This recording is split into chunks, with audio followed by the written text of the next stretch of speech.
강제인의 유산 함정이 노숙자를 정신병원에 입원시키는데 성공. 강세리를 위한 충격적인 결말. 날카로운 비명이 저택의 고요를 갈기갈기 찢었다. 위층에서 터져나온 그 소리는 복도를 타고 메아리치며 황기찬의 심장을 덜컥 내려앉게 했다. 그는 본능적으로 방에서 뛰쳐나왔다. 눈앞에 펼쳐진 광경은 그의 숨을 멎게 했다. 강제인이 계단 아래로 굴러떨어져 있었다. 그녀의 몸은 힘없이 바닥에 쓰러져 있었고 창백한 얼굴은 고통으로 일그러져 있었다. 계단 위에는 그의 어머니, 노숙자가 서 있었다. 그녀의 눈동자는 얼어붙은 듯 멍하니 제인을 내려다보고 있었다. 제인은 양손으로 배를 감싸쥔 채 신음했다. 아파. 기찬 씨, 그녀의 목소리는 떨렸고 눈물로 젖은 눈동자는 절박함으로 가득했다. 이 피가. 제발, 병원에 데려가요. 우리 아기를 살려주세요. 황기찬은 다급히 제인에게 달려들어 그녀를 조심스럽게 안아 올렸다. 그의 얼굴은 공포와 혼란으로 얼룩져 있었다. 제인아, 괜찮아. 내가 바로 병원에 데려갈게. 그의 팔에 안긴 제인은 고통스러운 표정을 지으며도 순간적으로 계단 위에 서 있는 노숙자를 힐끗 바라보았다. 그녀의 입꼬리에는 미세한, 그러나 섬뜩한 미소가 스쳐 지나갔다. 노숙자는 그 눈빛을 놓치지 않았다. 그녀의 심장은 얼어붙었고 직감적으로 깨달았다. 이건 함정이다. 하지만 노숙자는 그 자리에서 꼼짝할 수 없었다. 그녀의 머릿속은 혼란으로 가득 찼다. 내가 아무것도 하지 않았는데. 왜? 강제인은 황기찬의 품 안에서 병원으로 실려갔다. 그녀의 연기는 완벽했다. 고통에 몸부림치는 척하며 흘린 눈물은 황기찬의 심장을 후벼 팠다. 병원 복도에서 그는 초조하게 서성였다. 그의 얼굴은 두려움과 분노로 뒤덮여 있었다. 그때 응급실 문이 열리며 의사가 무거운 표정으로 걸어 나왔다. 황기찬 씨, 강제인 환자의 남편 되시죠? 의사의 목소리는 낮고 침중했다. 최선을 다해봤지만 유감스럽게도 태아를 지킬 수 없었습니다. 정말 죄송합니다. 황기찬의 얼굴이 순간 하얗게 질렸다. 그의 무릎은 힘없이 흔들렸고 눈앞이 흐려졌다. 그게 무슨 말씀이시죠? 제인이, 제 아기가. 그의 목소리는 갈라졌고 단어 하나하나가 그의 가슴을 찢는 듯 했다. 그 순간 노숙자가 병원 복도 끝에서 숨을 헐떡이며 달려왔다. 그녀의 얼굴은 공포와 절망으로 뒤덮여 있었다. 기찬아. 제인은 괜찮아. 그녀의 목소리는 떨렸지만 황기찬은 차갑게 그녀를 노려보았다. 어머니. 그의 목소리는 얼음처럼 차가웠다. 이제 그만하세요. 어머니 때문에 제 아기가 죽었어요. 제인의 태아를 지킬 수 없었다고요. 노숙자는 눈을 부릅뜨며 필사적으로 변명했다. 기찬아, 아니야. 어머니가 아니야. 정말로 어머니는 제인을 건드리지도 않았어. 저 여자가 스스로 굴러떨어진 거야. 하지만 황기찬은 이미 귀를 닫은 상태였다. 그는 어머니의 말을 더는 듣고 싶지 않았다. 그는 고개를 돌려 제인의 병실로 들어갔다. 병실 침대에 누운 강제인의 얼굴은 눈물로 젖어 있었다. 그녀의 가냘픈 신음소리가 방 안을 가득 채웠다. 여보, 미안해요. 우리 아기를 내가 지키지 못했어요. 그녀의 목소리는 비통함으로 가득했지만 그 뒤에 숨겨진 교활한 미소는 아무도 보지 못했다. 노숙자가 병실 문을 열고 들어오자 제인의 눈빛이 순식간에 날카롭게 변했다. 그녀는 침대에서 몸을 일으키며 노숙자를 향해 손가락을 겨눴다. 어머니. 왜 그렇게 잔인하신 거예요? 우리 아기가 무슨 죄가 있다고. 왜 저를 계단에서 밀친 거죠? 왜 제 아기를 죽인 거예요?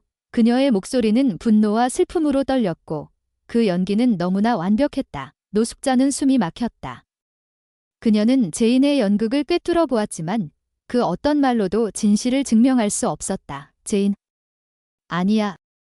내가 그런 게 아니야. 그녀의 목소리는 힘없이 무너져 내렸다. 황기찬이 노숙자를 향해 소리쳤다. 그만하세요. 어머니. 이제 더는 못 참겠어요. 내일 어머니를 병원에 데려갈 겁니다. 정신과 진찰을 받아야겠어요. 어머니, 정말로 문제가 있는 거예요. 그의 목소리는 분노와 절망으로 가득했고 노숙자는 그 말에 얼어붙은 듯 서 있었다. 강재인의 계획은 완벽하게 맞아떨어지고 있었다. 그녀는 처음부터 임신하지 않았다. 이 모든 것은 노숙자를 무너뜨리기 위한 치밀한 연극이었다. 과거, 노숙자는 제인에게 씻을 수 없는 상처를 남겼다. 그 상처는 제인의 가슴 깊은 곳에 뿌리내린 복수심으로 자라났다. 제인은 노숙자의 아들, 황기찬의 신뢰를 완전히 얻기 위해 이 가짜 임신쇼를 설계했다. 그리고 그 계획의 핵심에는 도유경이 있었다. 도유경의 도움으로 병원 의사들은 제인의 사산을 거짓으로 증명했다.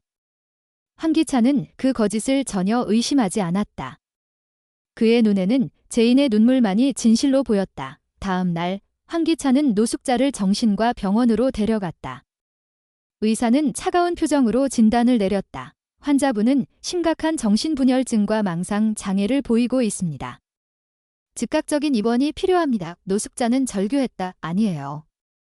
내가 정상이라고요. 저를 믿어줘. 귀찮아. 저를 여기 가두려는 건 저 여자야. 강재인이야. 그녀의 목소리는 병원 복도를 울렸지만 황기찬은 단호했다. 그는 어머니의 손을 놓고 차갑게 말했다. 어머니, 제발 더는 이러지 마세요. 치료받으셔야 해요. 노숙자는 결국 병원에 입원했다. 그녀는 하얀 벽으로 둘러싸인 병실에 갇힌 채 절망 속에서 몸부림쳤다. 그때 병실 문이 열리며 강재인이 들어왔다. 그녀의 얼굴에는 승리의 미소가 떠올랐다. 노숙자 씨, 제인의 목소리는 낮고 서늘했다. 이제 즐기세요. 과거에 당신이 나를 이렇게 가뒀던 그 감정.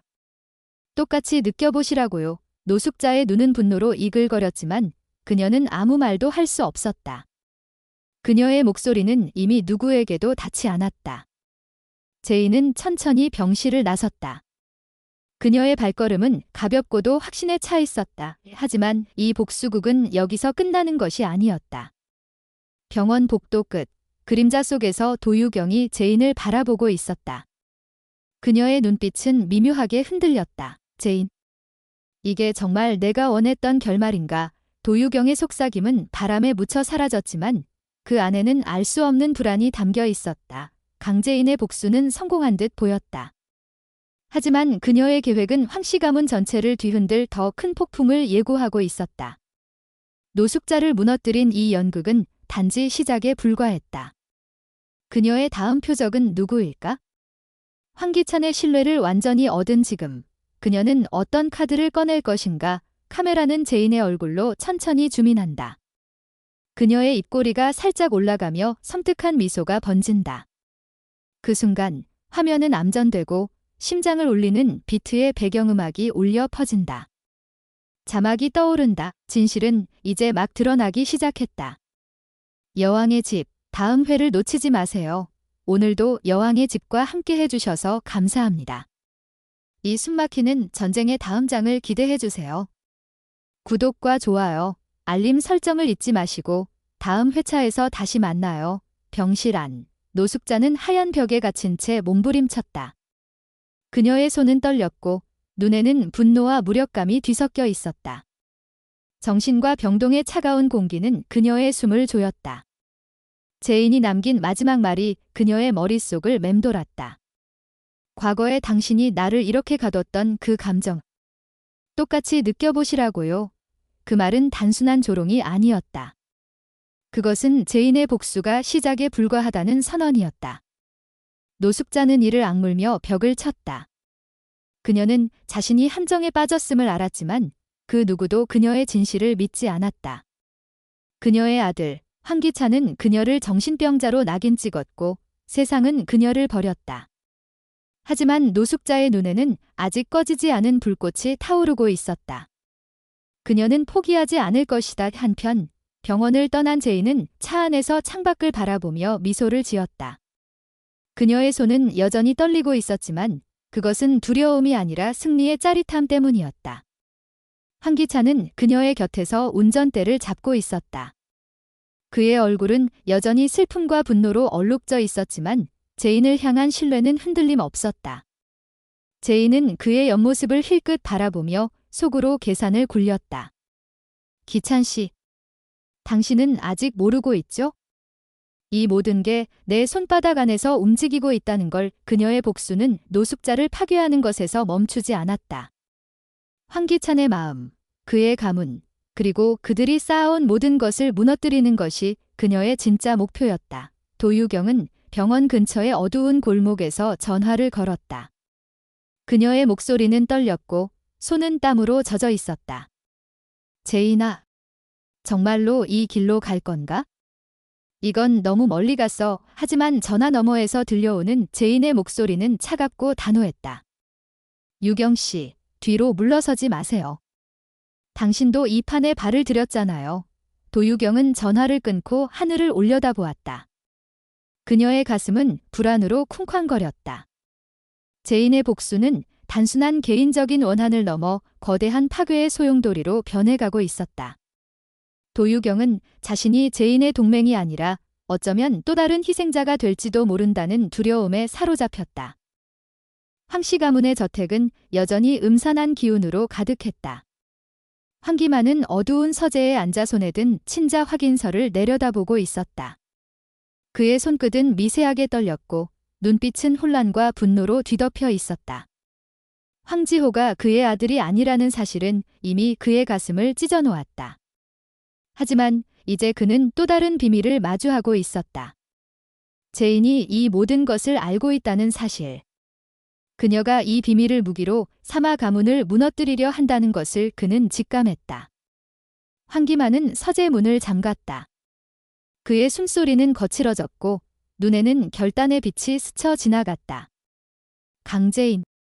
내가 날 건드린 순간 이 전쟁은 끝난 거야. 그는 책상 서랍에서 오래된 편지 한 통을 꺼냈다.